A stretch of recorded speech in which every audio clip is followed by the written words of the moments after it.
Queria falar hoje sobre pesquisa eleitoral. A gente já falou muito sobre pesquisa eleitoral, mas na verdade eu queria chamar a atenção porque a partir de agora, nós estamos no dia 25 de abril, a gente vai ter alguns marcos importantes, né?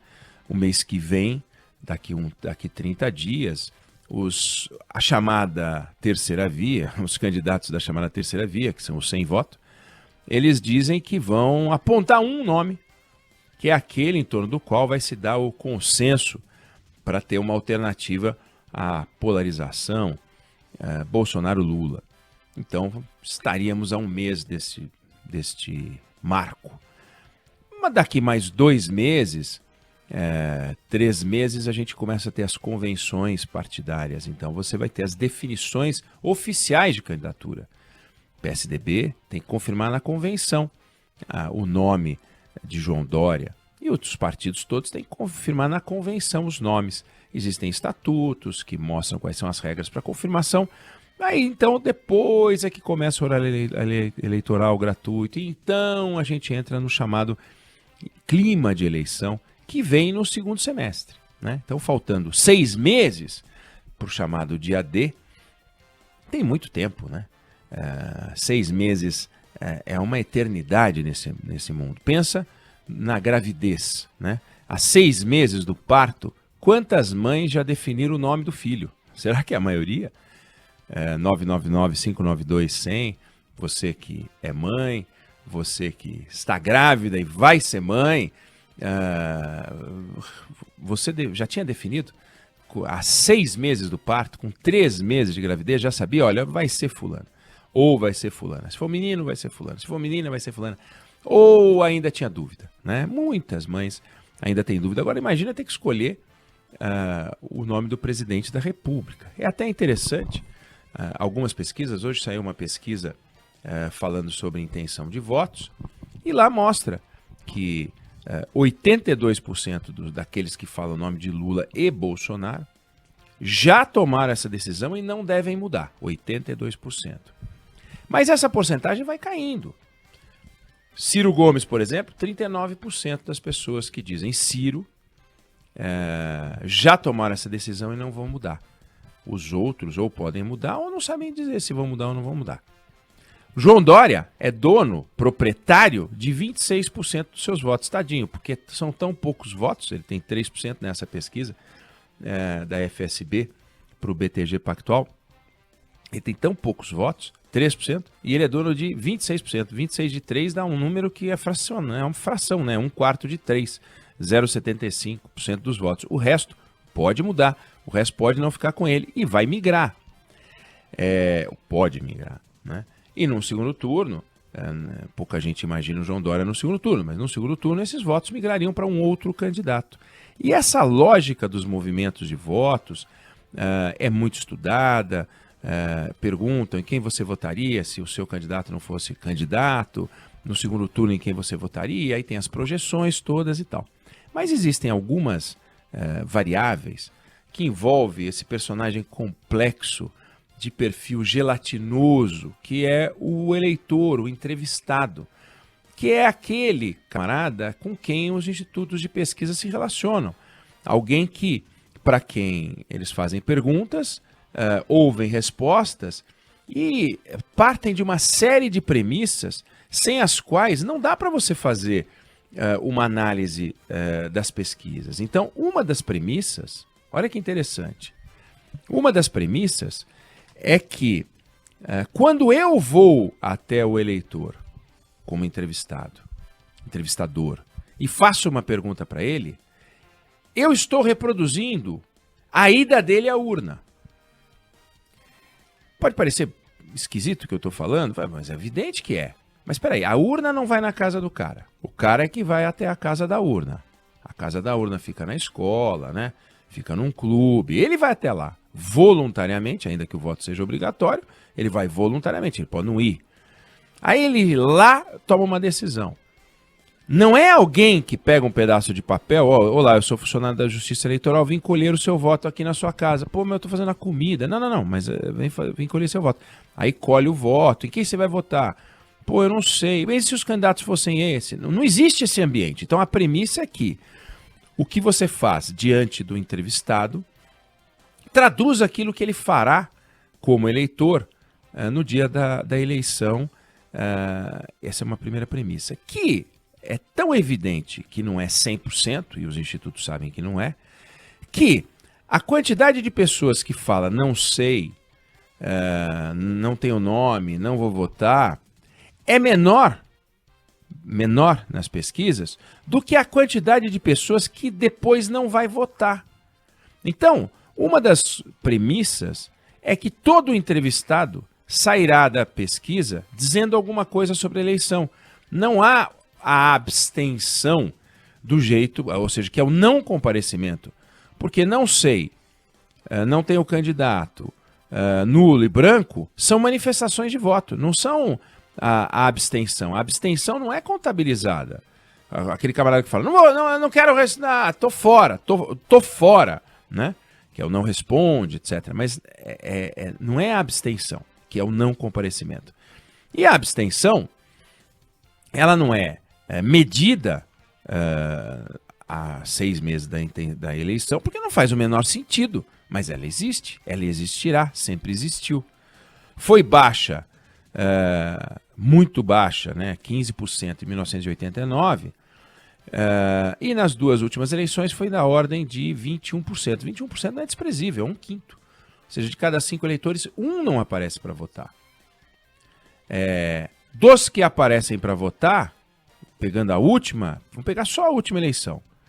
Dos que aparecem para votar, uma parcela vota nulo e branco, e os chamados votos válidos, que são aqueles entregues a algum candidato, deu 71%. Né? 71% dos eleitores, não dá 3/4, um pouquinho menos de 3/4, são os caras que realmente se manifestam.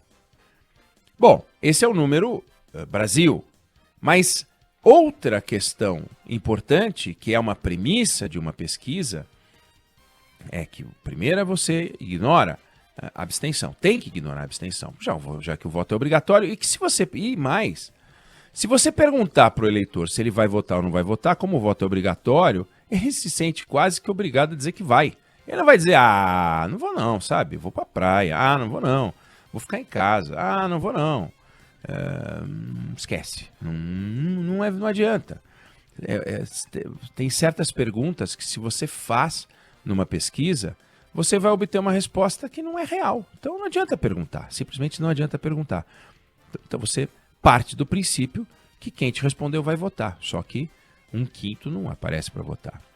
E essa abstenção, que é uma coisa importante, 1/5, ela não é homogênea no Brasil todo. Nem por região, nem por gênero, nem por idade, nem por dentro de uma cidade, regiões mais ricas, regiões mais pobres, nem por renda. Você não tem como saber exatamente se mais homens comparecerão, mais mulheres comparecerão. Não dá para saber. E na hora que você está entrevistando, você entrevista aquela composição da sociedade igual ao que há na realidade entre homens e mulheres, por faixa etária, por faixa de renda, né? Você tenta reproduzir a sociedade, mas a abstenção, ela não reproduz necessariamente a sociedade. E a abstenção, ela não é homogênea no Brasil todo. Por exemplo, a abstenção no Centro-Oeste na última eleição foi de 22%. Aliás, quase 22%, 21%. A no Sudeste foi 22%. Já a abstenção no Sul foi de 17 pontos percentuais. A diferença entre Sudeste e Sul, 5 pontos. Puxa vida, 5 pontos num colégio eleitoral gigante, que é o colégio eleitoral do Sudeste, estar 5 pontos a mais num colégio que tem 43% do eleitorado nacional. Então, a hora que você vai compondo a pesquisa eleitoral, eu não estou falando aqui dos resultados, você tem que partir do princípio que essas variáveis que eu estou dizendo que interferem, e interferem, todos os institutos sabem que interferem, você não pode imaginar, você não tem como arbitrar. Não, o Norte vai ser mais assíduo do que o Centro-Oeste. Eu não tenho como saber isso. Então eu parto do princípio que todos os que respondem, não importa onde estejam, comparecerão, contabilizam aquele voto, entre aspas, como intenção de voto na pesquisa eleitoral em nome de um determinado candidato. Mas se, por exemplo, a região sudeste comparecer menos do que a região nordeste, e no sudeste um determinado candidato é mais forte do que o outro, que é mais forte na região nordeste, a abstenção pode pesar mais contra um candidato na sua vantagem do que contra outro candidato na sua vantagem em outra região. E essas mudanças são importantes, né? Porque senão a gente fica achando que as pesquisas erraram, a gente fica achando que o eleitor mudou de ideia simplesmente. Nem sempre mudou de ideia, muitas vezes muda de ideia. E não é erro do Instituto, são limitações da ferramenta, são características da ferramenta, pesquisa, que não tem como você modificar, porque é assim no mundo inteiro, né? Você vê que as pesquisas deram, na maior parte das vezes, a vitória para aquele que ganhou. França agora, você vai olhando nas várias vezes, nos vários lugares onde as pesquisas né, e toda eleição tem, principalmente nas presidenciais e tal, a taxa de acerto é muito elevada. E há erros nos empates, né, nas eleições muito apertadas, nas eleições municipais é mais difícil de fazer. Agora, o importante para a gente, para a nossa conversa aqui de hoje, é saber que não é que são favas contadas hoje e os candidatos estão onde estão e assim permanecerão, né?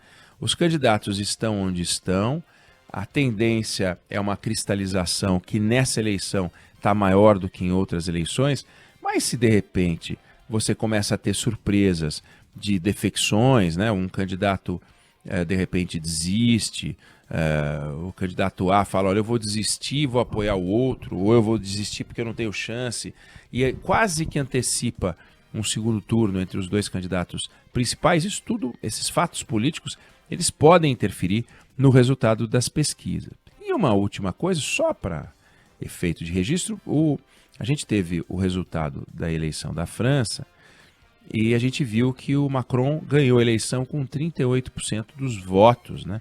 E dá uma sensação, dos votos totais, e dá uma sensação esquisita de que lá o presidente não ganha com a maioria, né? Como aqui ganha com a maioria. Então é importante que a gente tenha uma clareza de que existe uma diferença entre os votos válidos e os votos totais. O voto válido é aquele voto depois de você pega o número de eleitores registrados, tira a abstenção, tira branco, tira nulo, ou seja, votos dados a alguém.